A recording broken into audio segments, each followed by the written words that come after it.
Hello बच्चों, आप सभी को नमस्कार। देखिए,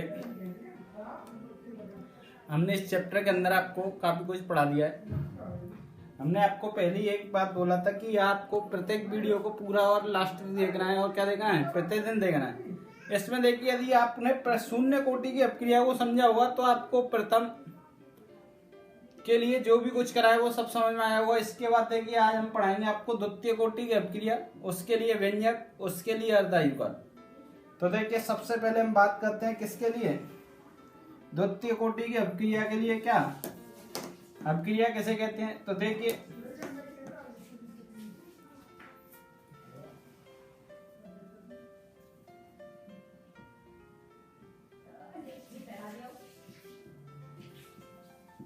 द्वितीय कोटि की अपक्रिया।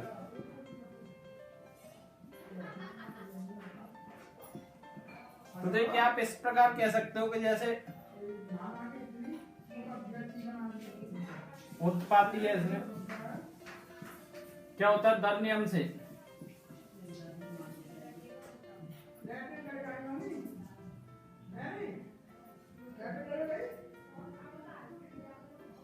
अपक्रिया का वेग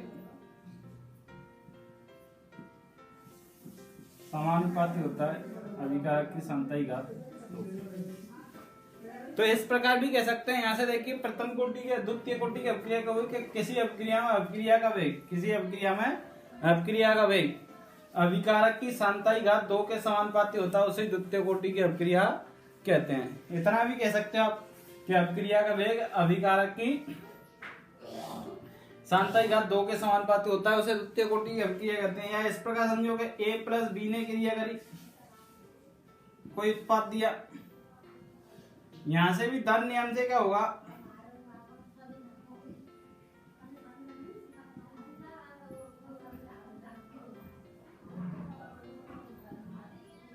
अपक्रिया का वेग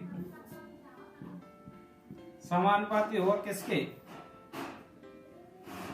ए की समताई घात इंटू बी की समताई घात। कुछ नहीं है तो क्या होगी, 1 होगी, यही तो होगी। तो यहां से देखिए, इस प्रकार भी कह सकते हो यहां से कि अपक्रिया का वेग, अपक्रिया का वेग यहाँ पर क्या है, अभिकारक क्या है, एक ही है। क्या बोला था कि अपक्रिया का वेग एक क्रियाकारक की घात 2 के समानुपाती होता है, प्रथम कोटि अपक्रिया, द्वितीय कोटि की अपक्रिया कहते हैं।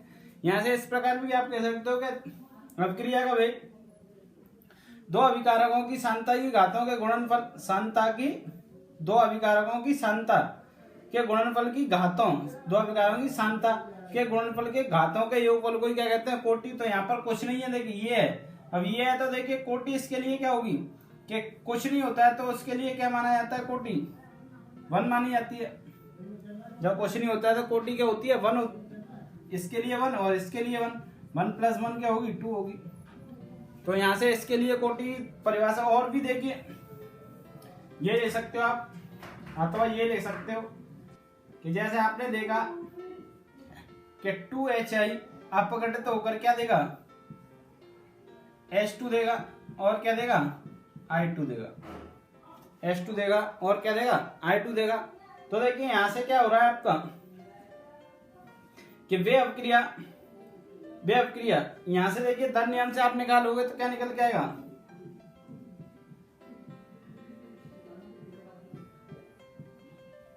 क्या निकल के आएगा, अपक्रिया का वेग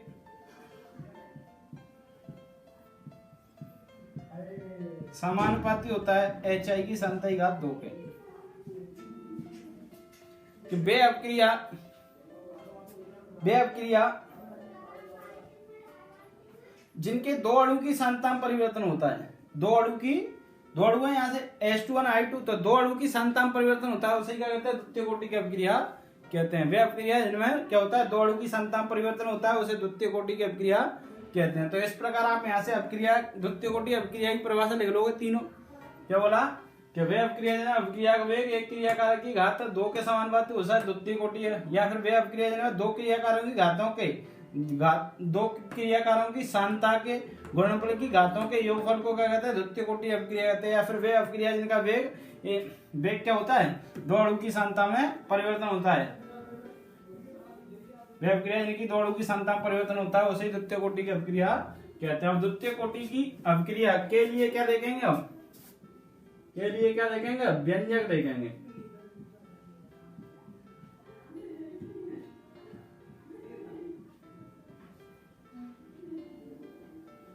तो देखिए द्वितीय कोटि की अपक्रिया के लिए व्यंजक ध्यान से समझें। यदि आपने प्रथम के लिए समझा होगा तो ये आसानी से समझ में आएगा। क्या होता है देखिए कि ए अभिकारक, इसने कोई उत्पाद दिया, क्या होता है कि प्रारंभिक अवस्था पर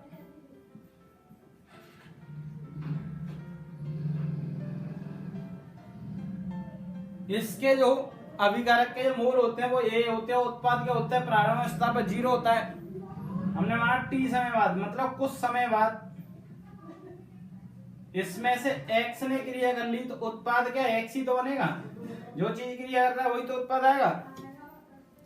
तो यहां से देखिए आपने दर नियम से क्या पढ़ा है? दर नियम से क्या पढ़ा है?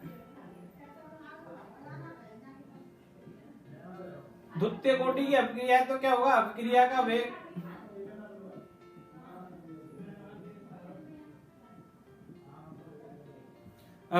वेग समानुपाती होगा एक की संतई घात 2 के।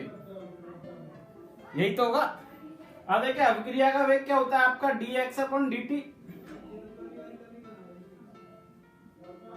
बराबर के ए की संख्या क्या? a माइनस एक्स का क्या है? Whole square. अब देखिए इसको क्या कर लो? पश्चांतर कर लो। जैसे हमने प्रथम कोटि अपक्रिया के लिए बताया था, क्या आएगा? dx upon a minus x क्या? होल स्क्वायर बराबर के dt। अब देखिए क्या होता है कि मैंने मैंने क्या किया? दोनों पक्षों का समाकलन कर दिया। दोनों पक्षों का समाकलन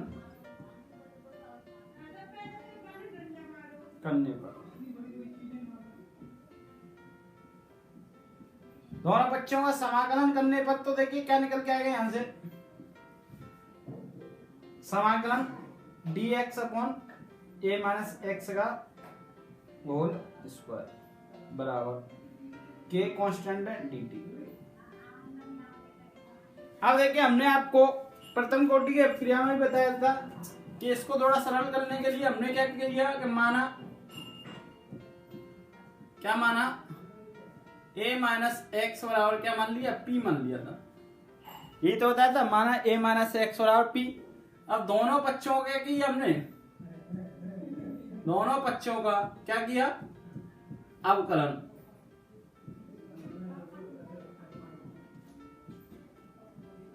दोनों पक्षों का अवकलन करने पर क्या होगा? देखिए अवकलन बताया था आपको d अपॉन dx से गुणा करना होता है।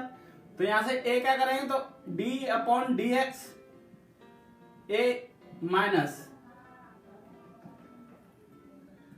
d अपॉन dx किसका? x का माइनस के d अपॉन dx किसका? p का।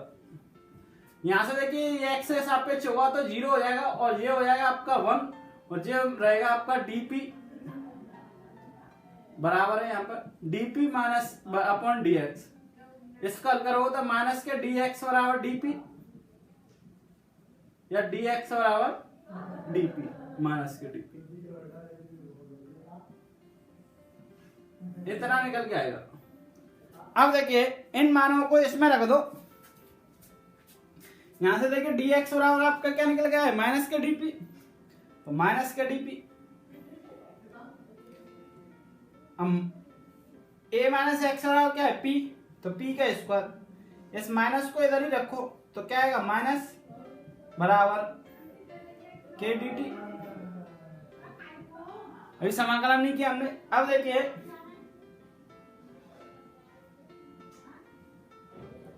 ये समाकलन का प्रतीक है, इसको हम ऊपर ले गए माइनस के dp और p का माइनस के 2 घात, यही तो हो जाएगा, और k dt। अब देखिए यहाँ पर जिन बच्चों ने समाकलन किए उनके लिए तो कोई बात नहीं है, जो बायो वाले बच्चे हैं तो उनके लिए देखिए क्या होता है, ये एक फॉर्मूला होता है समाकलन में। क्या होता है कि समाकलन जिसके सापेक्ष कर रहे हो माइनस के इसका कर रहे हो, तो क्या करेंगे, इसकी घात में एक जोड़ देंगे, एक घटा देंगे, एक क्या करेंगे जोड़ देंगे, और क्या करेंगे इसकी घात में एक नीचे अपॉन में जोड़ देंगे। तो यहां से देखिए आपका क्या निकल के आएगा, ये तो माइनस था, इसका समाकलन हो रहा है, तो देखिए यहां से तो माइनस पी की घात माइनस के 1, और यहां से क्या आएगा माइनस के 1। इस माइनस से माइनस खत्म, तो पी क्या है 1/p आ जाएगा यहाँ से। इतनी बात समझ में आई। क्या करेंगे कि इसको आज जब समाकलन करेंगे तो क्या होता है कि जो जिसका समाकलन कर रहे हो पी का समाकलन कर रहे हो, तो इसकी घात में क्या करेंगे, एक तो जोड़ देंगे और घात में एक नीचे जोड़ देंगे। तो देखिए यहां से आपका क्या निकल के आएगा, क्या निकल के आएगा यहां से कि समाकलन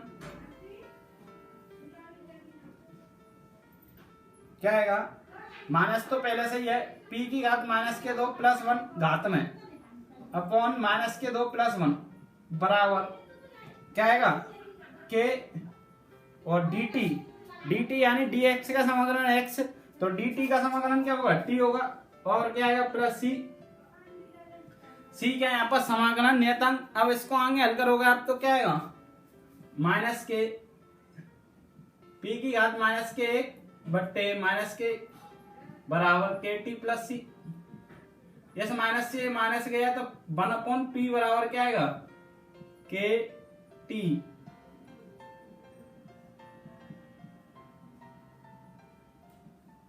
प्लस सी। इसको समीकरण क्या मान लो, एक मान लो। अभी मत मानो, p का मान रखो तो क्या है 1/a माइनस एक्स, तो के टी प्लस सी, ये आप मान लो।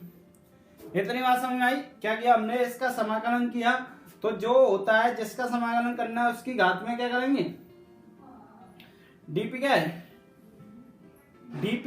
देखिए हमने क्या देखा कि समाकलन dx का क्या होता है x, कल देखा था dx अपॉन x का होता है log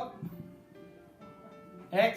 अब यहां पर क्या है dx और x की घात 2, इस प्रकार। तो इसके सापेक्ष जब समाकलन करोगे तो यहां से जो घात है उसमें एक क्या करोगे जोड़ दो, और उसकी घात में एक नीचे जोड़ दोगे, इस प्रकार करना है इसको।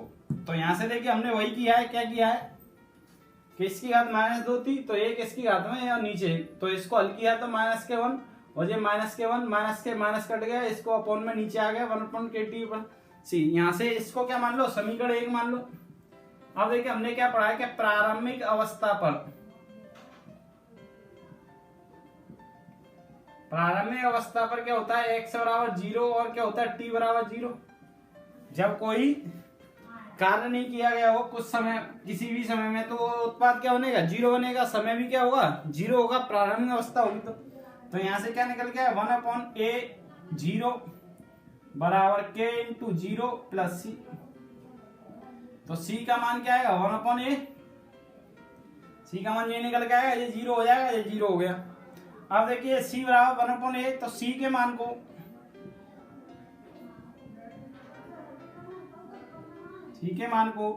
समीकरण फर्स्ट में रखने पर,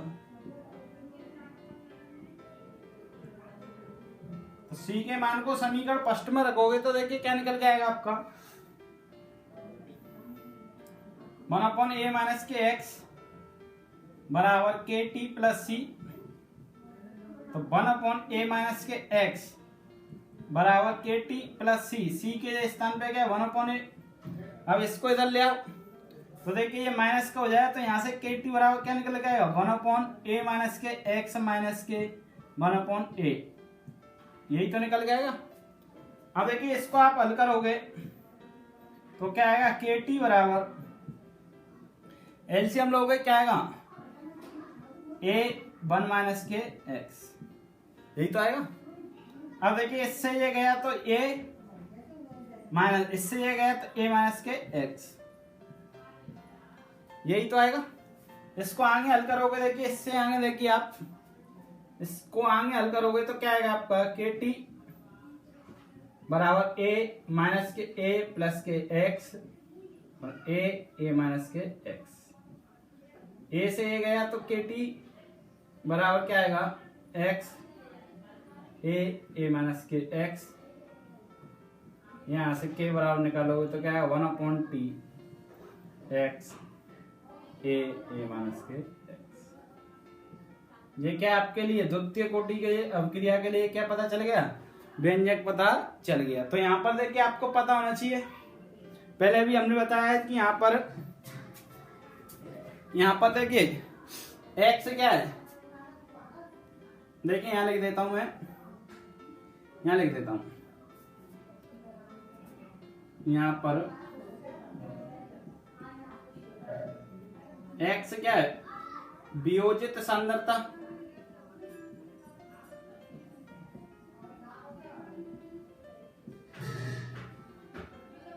t क्या है, a क्या है प्रारंभिक सांद्रता, a माइनस एक्स क्या है शेष सांद्रता,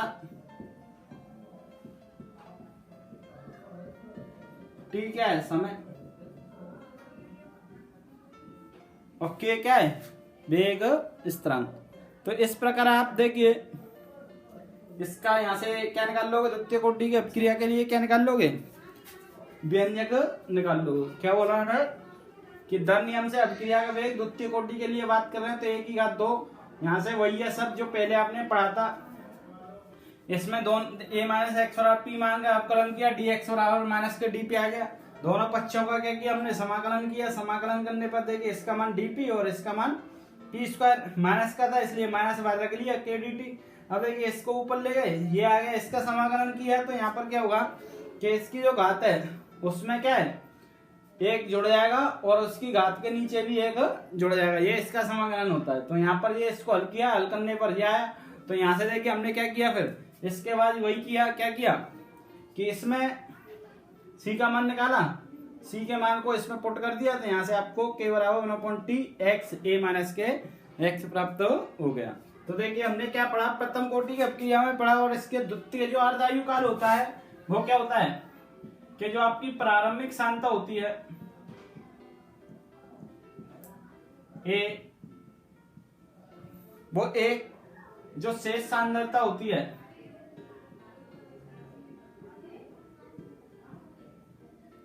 ए माइनस एक्स, वो क्या प्रारंभ की आधी रह जाए, ऐसा समय जिसमें जो शेष सांद्रता है वो क्या प्रारंभ की आधी हो जाए।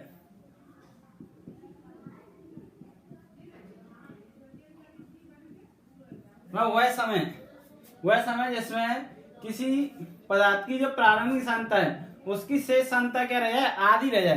प्रारंभिक सांद्रता जैसे मान लो 10, तो शेष जो बचे इसमें से जो काम हो वो कितना होना चाहिए 5, तो शेष कितनी बची 5, तो इसकी क्या है आधी। तो इस प्रकार अब देखिए जब ये आपकी आधी रह रही है तो मतलब वियोजित कितनी हुई होगी, वियोजित कितनी हुई होगी आधी, वियोजित सांद्रता कितनी होगी x बराबर ये भी कितनी होगी आधी होगी, आधी वियोजित। जैसे हमने कहा कि ये 10 है सांद्रता प्रारंभिक, इसमें से 5 वियोजित होगी जब तो 5 शेष बचेगी, तो 5 वियोजित होगी, 5 ही क्या बची शेष बची, और इसकी क्या है आधी है। तो यहाँ से इस प्रकार समझ में आई। तो यहाँ से इसकी परिभाषा लिख सकते हो, क्या लिखोगे, क्या वह समय यानी वह आधा समय, आधा आयु काल के लिए वह समय जिसमें किसी पदार्थ की, वह समय जिसमें किसी पदार्थ की प्रारंभिक सांद्रता, वह समय जिसमें किसी पदार्थ की प्रारंभिक सांद्रता की आधी शेष सांद्रता रह जाती है, उसे ही उसका आधा आयु काल कहते हैं। इतना समझ आई क्या बोला, देखिए पुनः सुनिए, वह समय जिसमें किसी पदार्थ की प्रारंभिक सांद्रता की आधी शेष सांद्रता रह जाती है, उसे ही उस अभिक्रिया के लिए क्या कहते हैं, अर्धायु काल कहते हैं। अब देखिए यहाँ से अर्धायु काल निकालोगे तो यहाँ से देखिए इन मानों को क्या करूं, इन मानों को समीकरण किसमें, इन मानों को द्वितीय कोटि के व्यंजक में रखने पर,